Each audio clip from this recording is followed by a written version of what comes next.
Welcome back one more time here on this Super Bowl Sunday. We appreciate you spending some time with us here on the Roundtable. We are talking about the Toledo Auto Dealers Toledo Auto Show coming up later this week, starting on Thursday, going all throughout the weekend. Glad to have with us Mike Barczyk, also Paul Devers and Tim Sherman joining us here today. We talked going into the break. We were saying that there are markets out there to play to. There are markets out there to entice. And one of those, and I wanted to point out an article that we saw online this week, auto shows do more for women, but event still leans toward guys. That was the headline, and it went in there.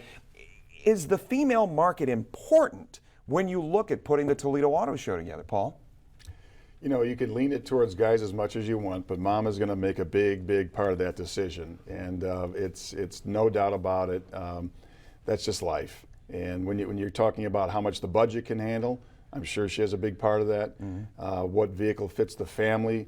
The Chrysler minivans, the Dodge Durangos, the SUVs, whatever they might be, or whether they're looking at a Harley Davidson at Tim's store, you know, what's going to fit my needs. And we all have events that specialize towards angling towards the women's needs, and it's a big part of it. When you see the glitz and glam that are put into, I mean, you look up in Detroit in the North American International Auto Show, obviously a lot of lights, a lot of splash, a lot of dash. But do you see the market trending toward more catering to women, the advertising, anything along those lines? Well, I agree with Paul. I think they set it up so, you know, because guys typically like to, you know, like cars, but I think there is an influence obviously from women that, as Paul said, it's, you know, they're going to buy what they like. They're you know, they need to drive what makes them feel good, what makes them feel comfortable. So they certainly get involved with the buying process at an early stage. Is it specifically designed for women at the auto shows? I agree with Paul. I think it's still mostly for guys, but you know, when you go down there and you see all the lights and you see all the cars polished and shined up, you know, women do love cars, and you know, they're certainly going to have a great influence in it. So with that, we have to gear towards them because they do, you know, obviously get involved with the buying process. Play a role, definitely. Absolutely. And if we've got female viewers out there today, they're like, come on, I got something to say, put me on that table. Tim, you said, obviously, the Harley, you think of this male big, burly character. guy. But you're saying that's not the case anymore. It's changing so much these days, and frankly, it's very much pointed toward a female rider, but it's also outreach in general. I mean, what we're all learning really is that you can't have a broad shotgun approach to you know, what you offer to people, because we're all individuals and we all have specific things that we're interested in. So if we're smart, and I think most of us all here are, we're looking at how do we help people make decisions, help them be informed to make the right decision, whether it's right or not for them. And for a female, it could be the size of the bike, it could be the height of the bike, what they're going to do on it. But in our outreach philosophy, and that would be for whether it's minorities or women, or, you know, just different people who normally aren't considered the you know, white bread kind of market. And that's what we pay attention to, is taking care of everybody and their own individual needs. We have a whole product line that's coming out these days. Actually coming out in April.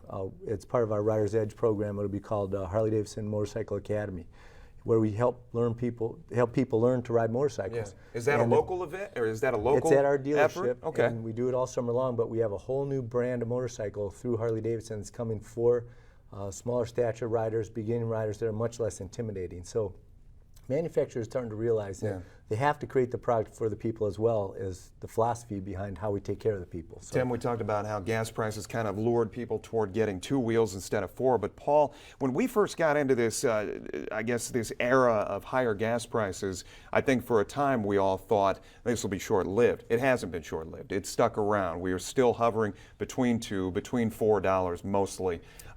What has that meant as far as tailoring to the consumer, trying to have them understand cars are getting more fuel efficient and so on? Yeah, they definitely are. You know, we're kind of all used to the $3.50 a gallon thing, so the shock's not there anymore.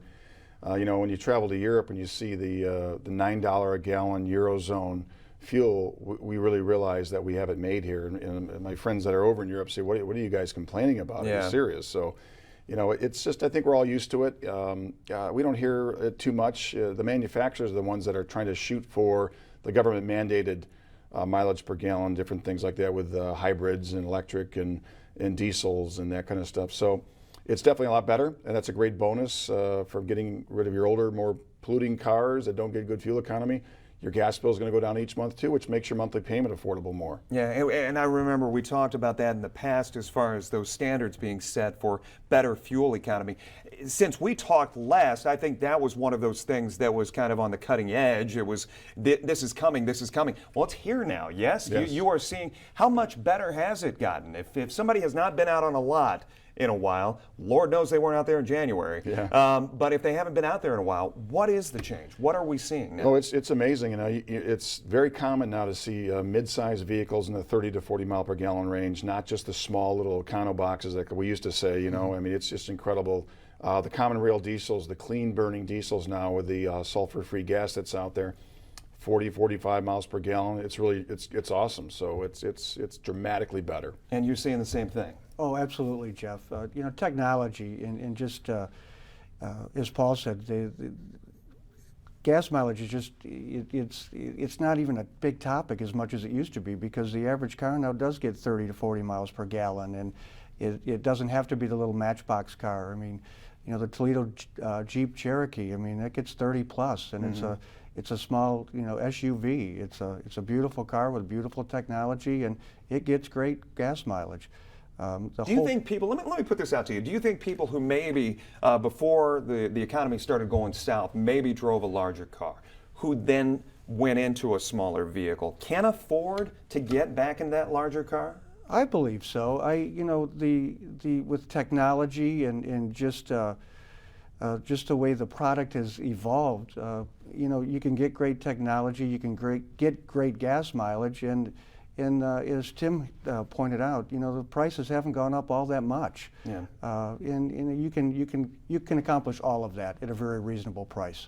One of the things I wanted to point out, and we were talking about this going into break, and let's show some video just to remind you of what January was all about as far as the roads are concerned. But one of the catch-22s with the better fuel economy has been the state of Michigan being able to address the winter roads and getting all of the snow and ice out from under your tires. One of the problems they have fallen into is the better fuel mileage is providing people that chance to not spend so much, and thus that equals less gas tax coming into the state. So do you think that's just something that's Michigan's going to have to deal with?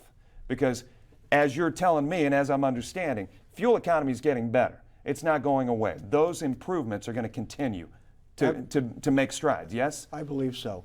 And you know, one thing to do with the bad weather is, well, people just don't go out and drive as much as they have to. I mean, with level 2s, level 3s, you're not supposed to be out on the road. So we're all driving less because, you know, it's been a tough winter. So I'm sure that probably has something to do with it as well. But as far as, you know, is gas mileage going to get better? Are the cars going to get, will they be built better? Absolutely. I mean, today's technology is wonderful. I can only imagine what will be down the road. Paul, what's been, having been in the industry for as long as you have, what has been the one thing that has been kind of a jaw dropper for you as far as technology when you see a car come on the lot and you're like, holy cow, they did that? You know, it's kind of neat when you're talking about fuel economy, but whoever thought we'd have a 9-speed transmission in our car? You know, before we've always had a 4 or 5-speed, you know, manual than automatics, but you know, locally here they're producing 9-speed transmissions. I mean, that does a lot for performance, acceleration, fuel economy. That's really neat. The electronic part of it is just getting mind-boggling. I mean, Wi-Fi hotspots in cars. I kind of like my car to be my little sanctuary where I don't have all that stuff, but today, with younger children, you know, these cars generate their own Wi-Fi. When you're out and about, you can pick up on your iPad or play your games or whatever. That's kind of amazing. Laser cruise controls that are called Distronic, which you can set your cruise control and adjust your car 100 to 300 feet from the car in front of you and never have to touch the brake or the cruise control.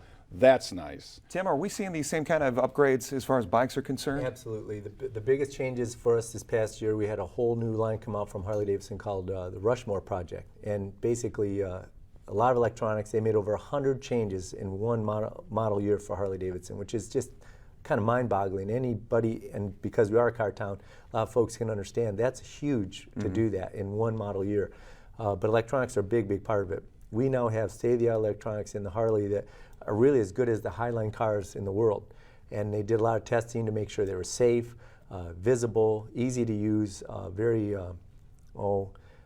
User-friendly, reflexive, yeah. user-friendly, and that was important. And then braking and better materials, just on and on and on. Gentlemen, good conversation. Appreciate it. As always, Toledo Auto Show kicks off on Thursday. So good to see you guys. And, of course, the gala coming up on Wednesday. We'll have details all throughout the week on 13 ABC Action News. Stay right there. We wrap things up for this Sunday right after this.